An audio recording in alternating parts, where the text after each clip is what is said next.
কুড়িগ্রামের উলিপুর উপজেলার হাতিয়া ইউনিয়নে বাগুয়া অনন্তপুর স্কুল অ্যান্ড কলেজে সদ্য এসএসসি পরীক্ষায় অংশ নিয়ে জিপিএ 5 পেয়ে উত্তীর্ণ শিক্ষার্থী তানজিমুল ইসলামের পিতাকে উক্ত কলেজের অফিস সহকারী আব্দুর রব সরকার সামান্য কথা কাটাকাটির কারণে পিটিয়ে আহত করেছে বলে অভিযোগ পাওয়া গেছে। অভিযোগ সূত্রে উক্ত শিক্ষার্থীর পিতা শফিকুল ইসলাম বলেন, আমার ছেলে মোহাম্মদ তানজিমুল ইসলাম বাগুয়া অনন্তপুর স্কুল অ্যান্ড কলেজের ছাত্র।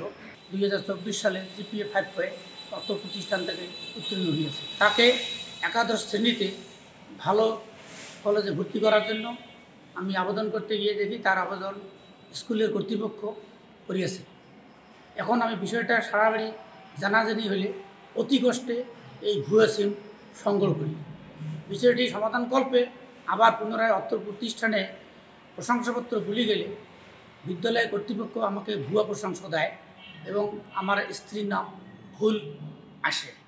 আমি বিষয়টি প্রধান শিক্ষকের নিকট শোনাপন্ন হলে অফিস সহকারী আব্দুর রব উত্তেজিত হয়ে আবারও ভুয়া প্রশংসা দেয় এবং আমাকে মারপিট করে। আমাকে তখন মারপিট করে, তখন স্কুলের অনেক অভিভাবক ওখানে উপস্থিত ছিল, স্কুলের ছাত্রছাত্রী উপস্থিত ছিল, স্কুলের সহকারী শিক্ষকবৃন্দ উপস্থিত ছিল। সকলেই বিষয়টা অবগত হয়। আমি এই ব্যাপারে স্থানীয় সকলকেই আমি বিশেষ চাই, প্রধান শিক্ষকের কাছেও আমি বিশেষ চাচ্ছি।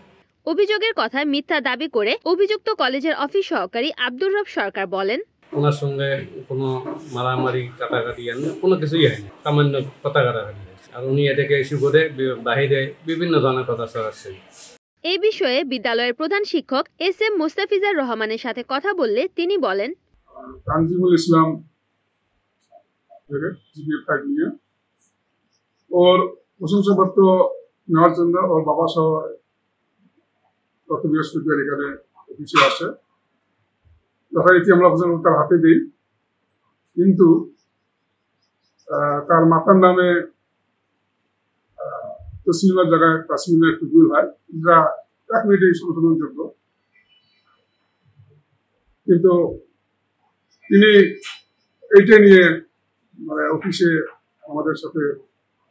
আমার সাথে অসৌজন্যমূলক আচরণ করার কারণে এই শিক্ষক একটু প্রতিবাদ করে।